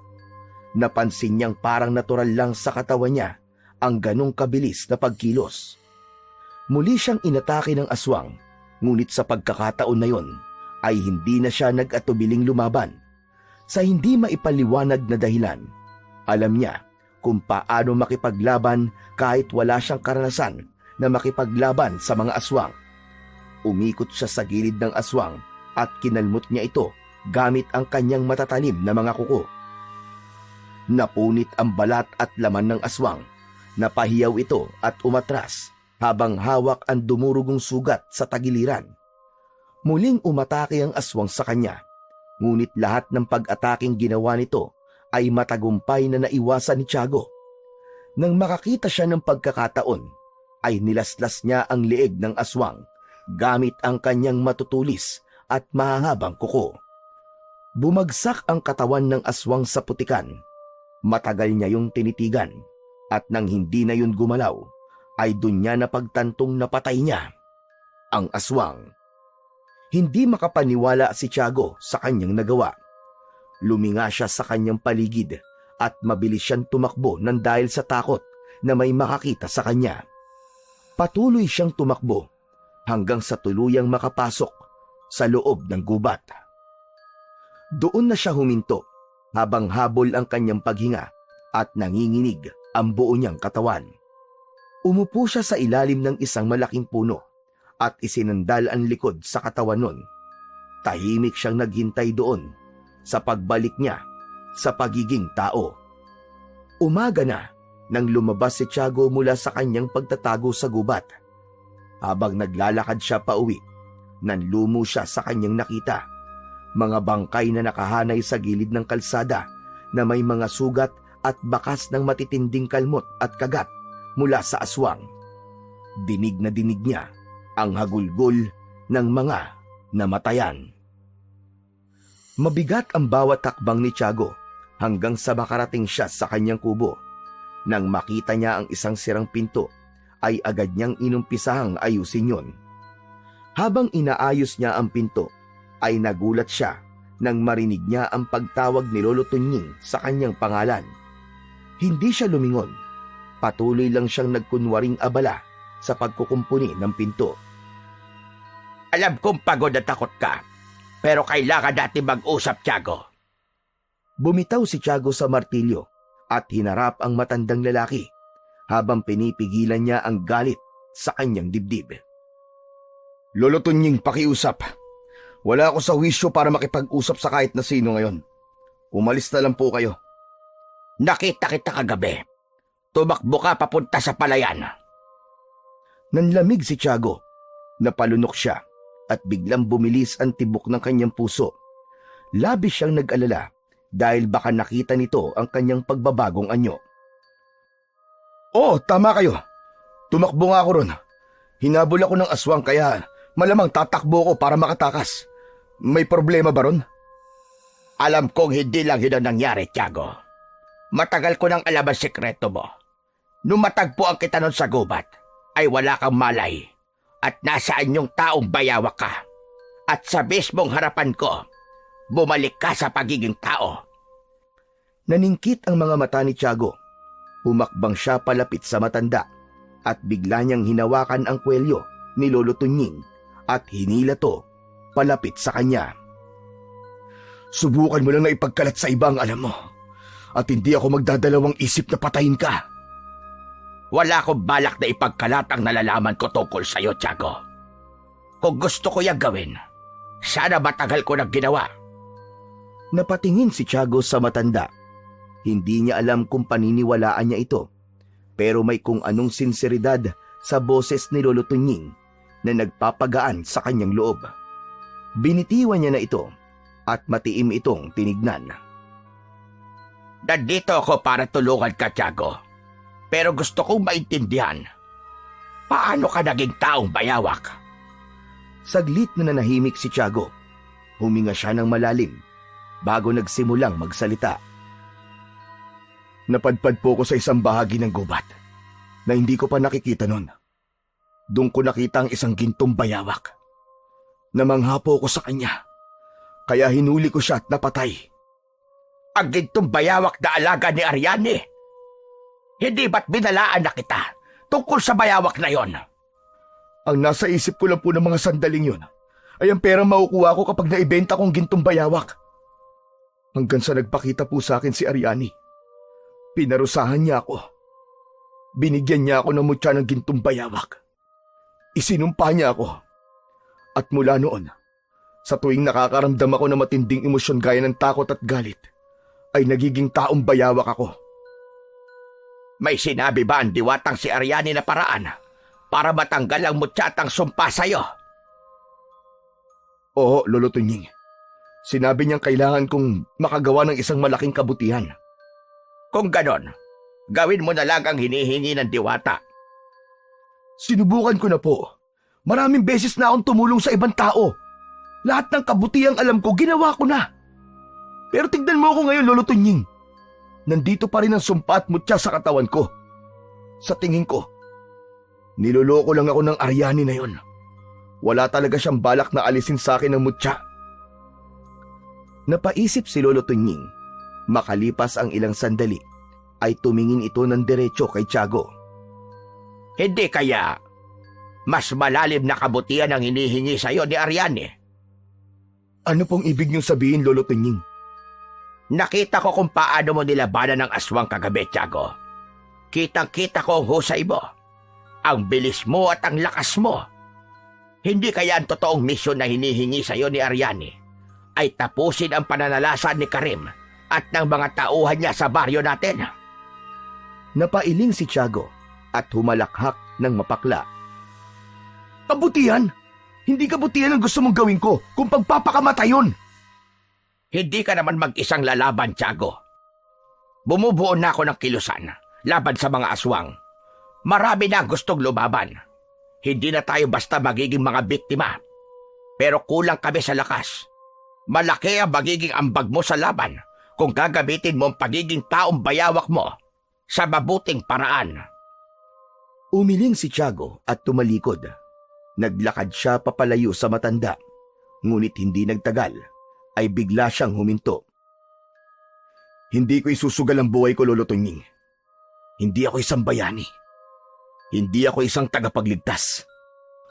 Humakbang palapit si Lolo Tunying at marahang tinapik ang balikat ni Tiago. Isipin mo ito, Tiago. Kung talagang parusa lang ang gusto ni Ariane, sana ay hindi ka lang niya binigyan ng kakaibang lakas at bilis. Sana ginawa ka na lamang niyang isang nilalang na walang silbi o isang halimaw na hindi na maaaring maging tao kailanman. May dahilan kung bakit ibinigay sa iyo ang mutyang yan. At nasa iyo kung gagamitin mo yon sa mabuti o iiwasan mo ang totoong layunin mo. Nanatiling tahimik si Tiago. Ang kanyang mga kamao ay mahigpit na nakasara. Pero sa loob niya ay nagkaroon na siya ng pagdadalawang isip. Pag-isipan mong mabuti ang sinabi ko sa iyo, Tiago. Lumakad palayo si Lolo Tunying at naiwan si Tiago na tahimik at naguguluhan. Sa unang pagkakataon, naramdaman ni Tiago na baka nga hindi lang simpleng sumpa ang mutya niya, kundi isang bagay na maaari niya magamit upang wakasan na ang panggugulo ng mga aswang sa kanilang lugar. Sa mga lumipas na mga araw, ay hindi mapakali si Tiago. Paulit-ulit na bumabalik sa isip niya ang mga sinabi ni Lolo Tunying. Kahit anong gawin niya, hindi niya maitanggi na may bahagi ng sarili niya ang gustong maniwala sa sinabi ng matanda. Isang beses na rin niyang napatunayan na kaya niyang pumatay ng aswang. Isang bagay na hindi niya akalaing magagawa niya. Sa wakas, isang gabi, matapos ang mahabang pag-iisip, ay nagdesisyon na si Tiago. Lumabas siya ng kanyang kubo at naglakad papunta sa kubo ni Lolo Tunying. Marahan siyang kumatok sa pinto ng matanda at agad naman siyang pinagbuksan. Aba, Tiago, anong ginagawa mo rito sa ganitong oras? Lolo Tunying, napag-isipan ko na po ang sinabi niyo at nakapagdesisyon na rin po ako. Payag na po ako. Pumapayag na po akong tumulong sa laban natin sa mga aswang. Saglit na natahimik si Lolo Tunying. Tila sinisiguro nitong tama ang narinig nito. Sigurado ka na ba sa desisyon mo na yan? Ayokong pilitin ka kung ayaw mo, Tiago. Sigurado na po ako, Lolo Tunying. At alam ko po na malaki ang maitutulong ko sa laban natin sa mga aswang. Gusto ko na po itong matapos para bumalik na po ang kapayapaan sa baryo natin. Pero Lolo Tunying, natatakot po ako. Hindi ba? Sinabi ko na sa'yo na wala kang dapat na ikatakot. Hindi ka mag-isang lalaban sa mga aswang. Marami na tayo. Hindi po yun ang ikinakatakot ko. Kung hindi, baka sa oras po na malaman ng mga tao na isa akong taong bayawak, ay katakutan din nila ako. Huwag kang mag-alala, Tiago. Ako na ang kakausap sa mga tao. Sasabihin ko na kakampi natin ang taong bayawak. Hindi ko rin ipapaalam na ikaw ang taong bayawak. Bagyang napawi ang pangamba sa dibdib ni Tiago. Huminga siya ng malalim at tumango. Maraming salamat po, Lolo Tunying. Sana talaga ito na ang susi para mawala na sa akin ang mutya ng gintong bayawak. Malalaman natin yan kapag nagtagumpay tayo sa laban natin sa mga aswang. Sa ngayon, Tiago, kailangan natin paghandaan ang digmaang paparating. Matipid na ngumiti si Tiago. Nagpaalam na siya kay Lolo Tunying. Nang makabalik na siya sa kanyang kubo, ay napailing siya. Hindi niya kasi akalain na ang matandang kinaiinisan niya noon ay siya rin palang tutulong sa kanya. Doon niya napagtanto na wala naman pala talaga siyang dapat ikainis kay Lolo Tunying dahil kahit hindi siya nito kadugo, ay meron itong tunay na malasakit sa kanya noon pa man. Sa mga sumunod na araw, palihim na nagsanay si Tiago sa loob ng masukal na gubat kung saan malayo siya sa mga mata ng sinuman. Hinasa niya ang kanyang bilis at lakas. May isang beses na inisip niya ang kanyang mga magulang at nang makaramdam siya ng labis na lungkot ay naging taong bayawak siya. Tinuklas ni Tiago ang hangganan ng kanyang kakayahan bilang isang taong bayawak. Natuto siyang gamitin ang matatalas niyang kuko bilang sandata at sa pamamagitan ng pagsasanay na yon ay unti-unting lumakas ang kanyang kumpiyansa sa sarili na magwawagi sila laban sa mga aswang. Kahit gabi ay patuloy pa rin sa pagsasanay si Tiago. Hindi lang pisikal na lakas ang hinubog niya, kundi pati ang disiplina sa sarili. Isang umaga, habang tahimik na nag-aalmusal si Tiago, ay may biglang kumatok sa pinto ng kanyang kubo. Agad siyang napatayo at binuksan yon. Bumungad sa kanya ang matalik na kaibigan niyang si Dodong. O Dodong, kailan ka pa dumating? Kagabi lang, pero pagdating ko, puro masasamang balita ang narinig ko. Totoo bang Sinasalakay tayo ng mga aswang. Totoo yun, Dodong.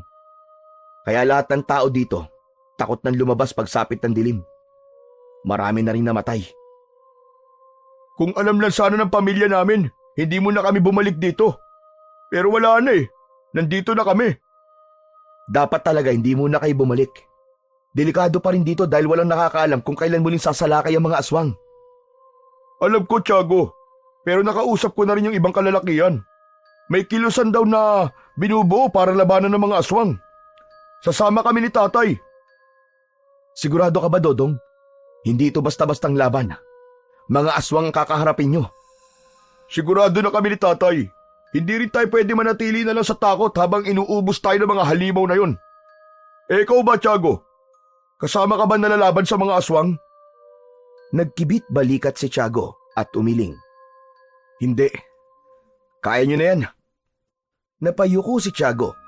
Wala namang alam si Dodong na may mas malaking papel siyang gagampanan sa digmaang paparating. Pero hindi niya maaaring sabihin ang totoo dahil baka katakutan siya ng kanyang kaibigan. Kung yan ang desisyon mo, ay wala na akong magagawa. Pero sana naman, magbago pa ang isip mo. Kailangan ka namin eh. Oo nga pala, maiba ako. Nangangaso ka pa rin ba sa gubat? Paminsan-minsan na lang, Dodong. Hindi katulad dati. Nakakatakot na kasing lumabas sa gabi dahil sa mga aswang eh. Sayang, naalala ko pa naman nun. Halos gabi-gabi tayong nasa gubat para mangaso. Gusto mo bang sumama ulit? Kapag natapos na itong problema natin sa mga aswang, sasama ulit ako sa'yo. Pero sa ngayon, gusto ko muna mag-focus sa pagsasanay sa pakikipaglaban. Ngumiti si Tiago at tumango. Tiago aalis na ako. Sige, mag-iingat ka, tol. Saglit na nanatili si Tiago sa may pintuan habang pinapanood ang papalayong si Dodong. Sa sandaling yun, ay mas pinili niyang wag sabihin kay Dodong ang tungkol sa sikreto niya. Hindi kasi niya alam kung maiintindihan siya nito. Marahil ay darating din ang araw na magkakaroon siya ng lakas ng loob na sabihin sa kanyang kaibigan ang katotohanan. Sa loob ng mga nagdaang araw, patuloy na nagsanay si Tiago nang walang nakakaalam. Pinatatag niya ang kanyang katawan, hinasa ang kanyang bilis at liksi, at inilala ang bawat teknik sa pakikipaglaban na siya mismo ang nakadiskubre. Hanggang isang gabi, nagising si Tiago sa malalakas na sigawan mula sa labas. Agad siyang bumangon at sinilip ang nangyayari. Sa ilalim ng liwanag ng buwan, nakita niya nagkakagulo ang buong baryo. May mga aswang na pumapasok sa mga bahay at nilalapa ang mga tao. Ang ibang kalalakihan naman ay pilit lumalaban gamit ang itak, sibat at kung ano-ano pang sandata. Nagulat si Tiago nang may biglang kumatok ng malakas sa kanyang pinto. Tiago! Tiago, buksan mo ito! Ako ito! Madali ka! Buksan mo pinto! Dali-daling lumapit si Tiago sa pinto at binuksan yun. Pumasok si Lolo Tunying habang bakas sa mukha nito ang pag-aalala at takot. Kailangan na nating lumaban, Tiago. Ito na ang gabing tatapusin natin ang kasamaan ng mga aswang at ni Karim. Hindi pa po ako pwede makipaglaban eh. Hindi pa po ako taong bayawak. Kung ganon, ano pang hinihintay mo? Mag-anyong bayawak ka na, bilisan mo, Tiago! Nakalimutan niyo na po ba, Lolo? Kailangan ko makaramdam na matinding emosyon bago ako mag-anyong taong bayawak. Kung ganon, biglang tinaas ni Lolo Tunying ang basto nito at buong lakas na hinampas si Tiago sa balikat. Napaatras si Tiago, ngunit hindi siya nagalit. Muli siyang hinataw ng matanda sa braso, sa tagiliran, sa hita. Pero kahit na kaunting galit sa matanda, ay wala siyang naramdaman. Tama na! Tama na, Lolo! Nasasaktan lang ako eh! Huminto si Lolo Tunying. Sa labas ay patuloy ang mga sigawan ng mga tao. Napakagatlabi si Tiago. Alam niyang kailangan niya ng mag-anyong taong bayawak. Kailangan niyang lumaban. Kailangan niyang ipagtanggol ang taong bayan sa kanilang lugar. Ngunit hindi niya alam kung paano siya makakaramdam ng matinding emosyon. Matamang nag-isip si Tiago hanggang sa isang ideya ang pumasok sa kanyang isipan. Lolo, subukan niyo kaya akong sabihan ng masasakit na salita. Yung masasaktan talaga ako ng todo. Nag-isip si Lolo Tunying sandali. Maya-maya pa ay tumango ito. Alam mo ba na walang nagmamahal sa'yo na kahit na sino, Tiago? Kahit sarili mo mga magulang ay hindi naisip na bisitahin ka rito. Naghiwalay sila at hindi man lang sila nag-alala na mag-isa ka sa buhay mo. Kung mahal ka nila, hindi ka dapat nag-iisa sa buhay.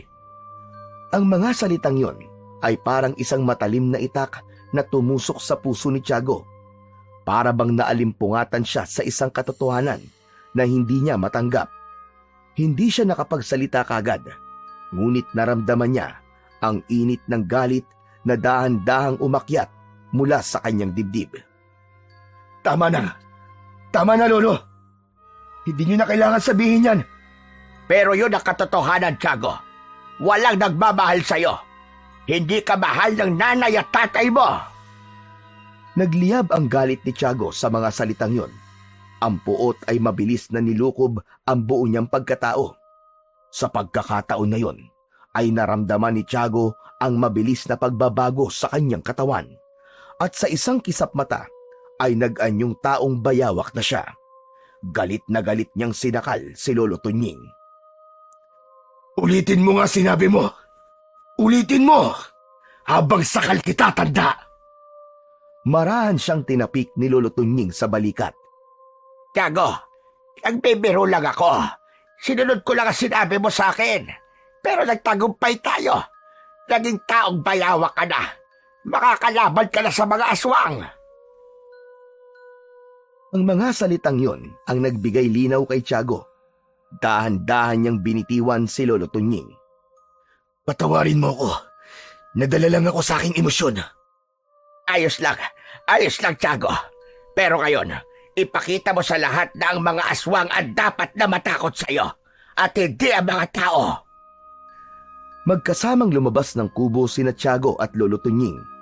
Mariin na naikuyom ni Tiago ang kanyang mga kamao habang nagdadasal na sana ay magtagumpay sila laban sa mga aswang. Nang makalabas na sina Tiago ay agad na nakuha niya ang atensyon ng mga tao. Agad na natakot ang mga yon, kaya bahagyang pinanghinaan ng loob si Tiago. Mga kasama, huwag kayo matakot. Huwag kayo mag-alala. Ang taong bayawak ay kakampi natin laban sa mga aswang. Tutulungan niya tayo magwagi sa digmaan na ito. Ang mga tao, kahit pa naguguluhan, ay nagpasya na magtiwala kay Lolo Tunying. Hindi na pinansin ni Tiago ang reaksyon ng mga tao dahil naisip niya na kung magpapaapekto siya roon ay baka hindi siya makalaban ng maayos. Hindi na nagpatumpik-tumpik pa si Tiago at sinimulan na niyang tumulong sa pakikipaglaban sa mga aswang.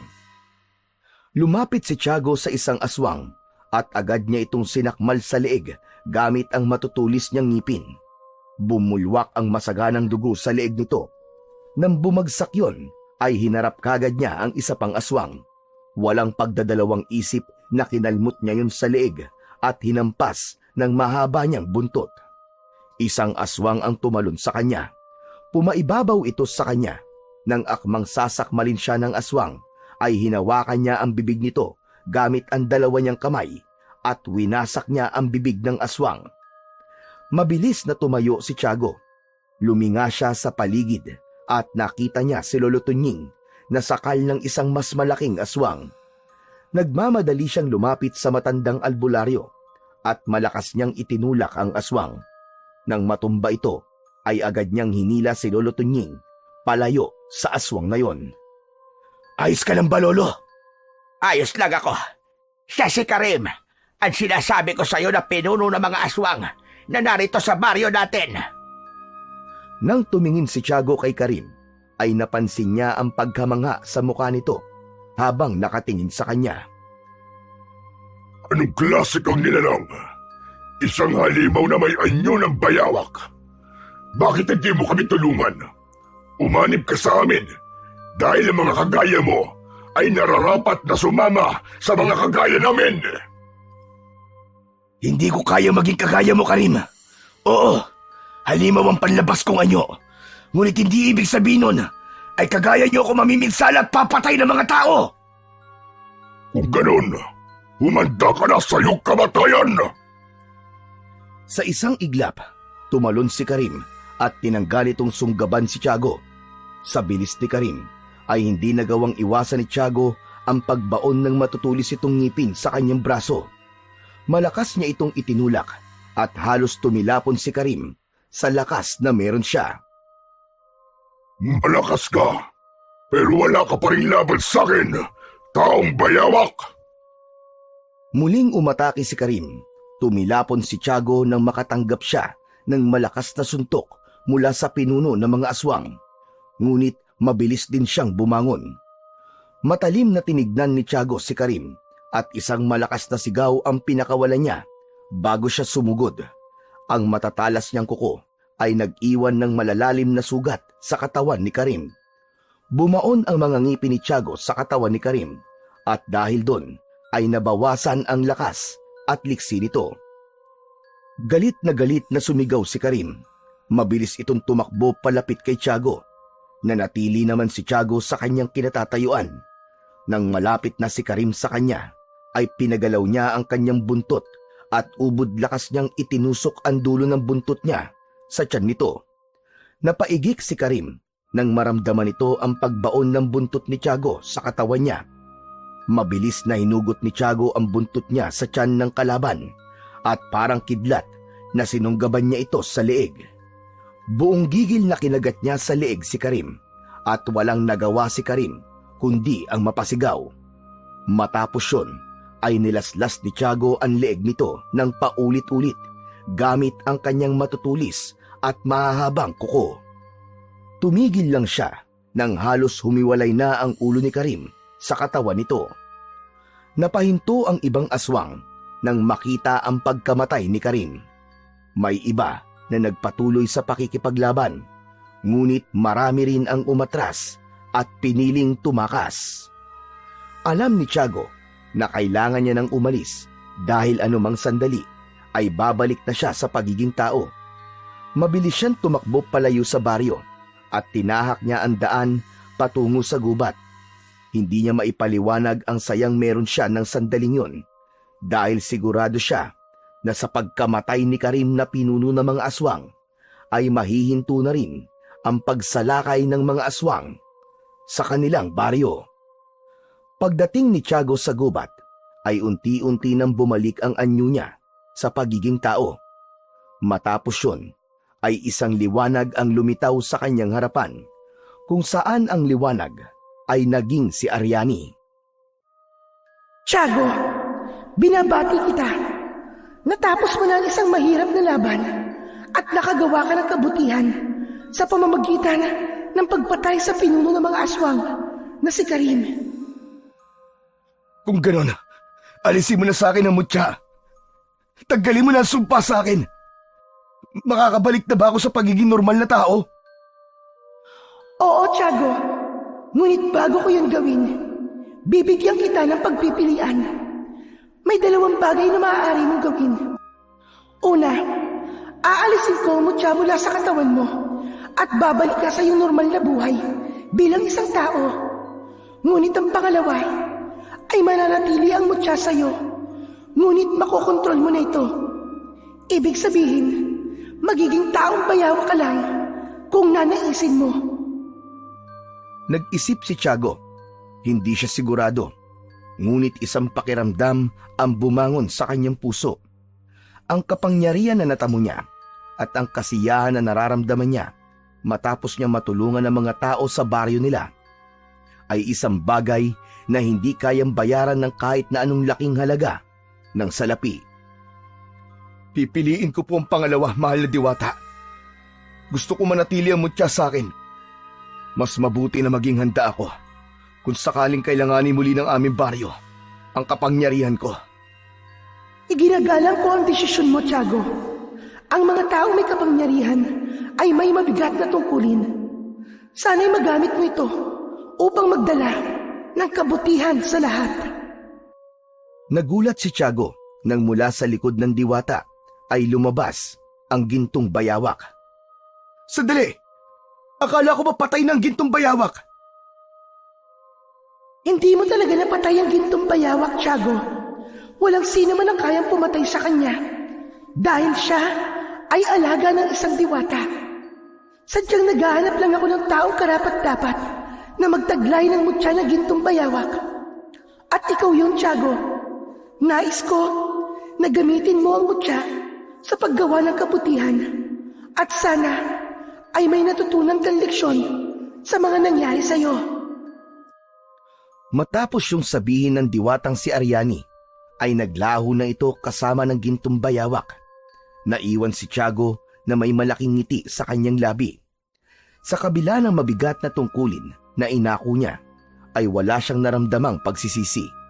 Napagtanto niya na ang pagtulong sa kapwa at paggawa ng kabutihan ay isang bagay na dapat ay noon niya pa ginawa. Hindi na nagtagal pa si Tiago sa gubat at nagsimula na siyang maglakad pabalik sa kanilang baryo. Pagdating niya roon ay napuno ng saya ang puso niya nang makita niya ang mga taong nagdiriwang sa tagumpay na nakuha nila ng gabing yun. Nagpatuloy siya sa paglalakad hanggang sa makarating na siya sa harapan ng kanyang kubo. Papasok na sana siya nang marinig niya ang pagtawag ni Lolo Tunying. Huminto muna siya at nilingon ang matandang lalaki. Pagkalapit ni Lolo Tunying ay tinapik siya nito sa balikat. Salamat, Tiago. Dahil sa'yo, ay nakaligtas tayong lahat.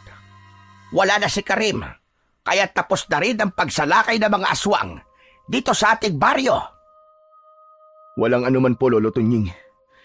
Oo nga pala, nakausap ko na po ang diwatang si Ariani kanina.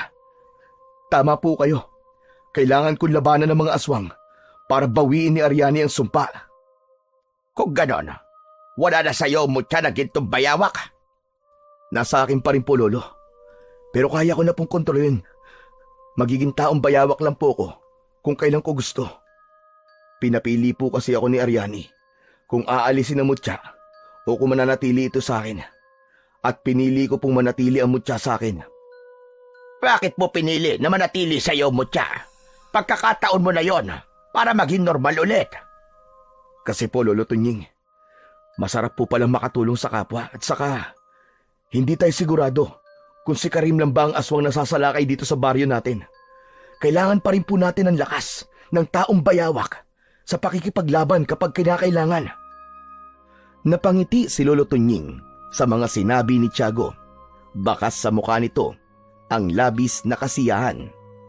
Naiintindihan ko, Tiago. Naging matapang ka. Hindi lang para sa iyo sarili, kundi para sa iba. Hindi na ikaw ang dating Tiago na puro sarili lamang ang iniisip. Tama ang desisyon mo. Humahanga ako sa iyo.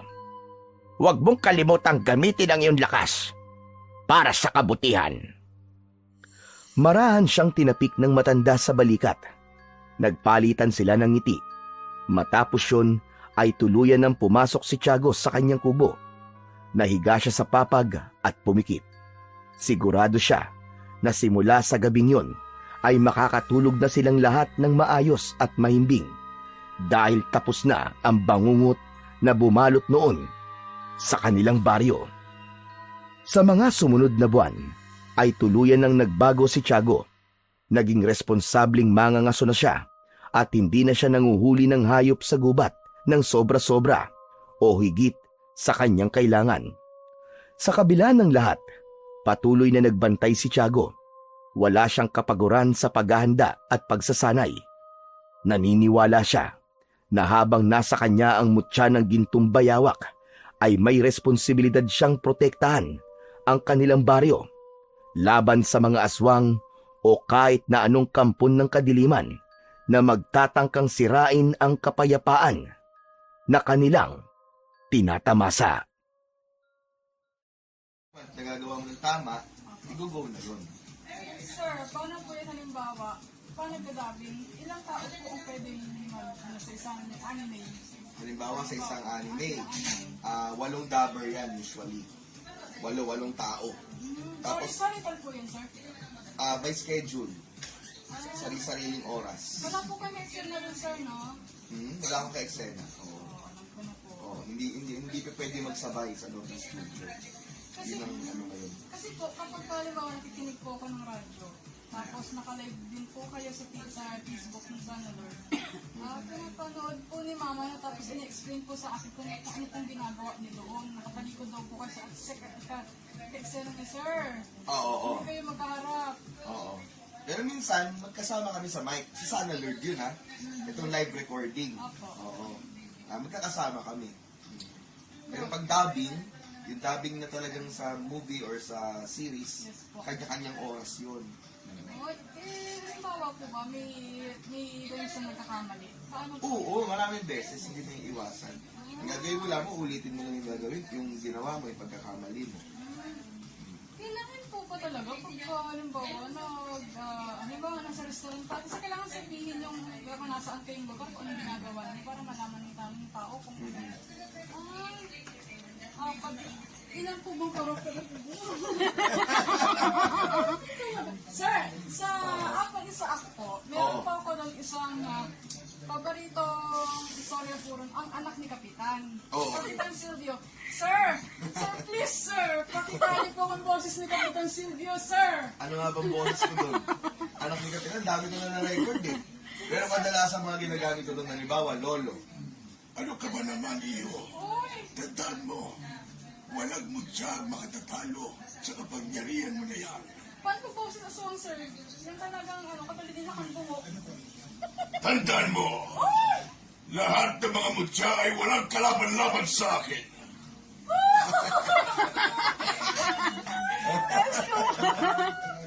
Grabe. Nawari, baka hindi ka makatulog nito, Arian. Isa nga po sa madaling araw niyang ngumingiti. Kung ano, hindi ko matulog.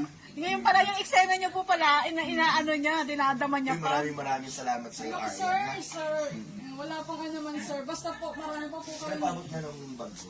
marami po kayong gawin na YouTube channel. Tsaka balik kayo sana, Lord, sir. Oh my God. Oo, babalik tayo mga twice a month siguro nandito ako, ha? Oo. Hindi tayo magkakasabay ng dinner, eh, no?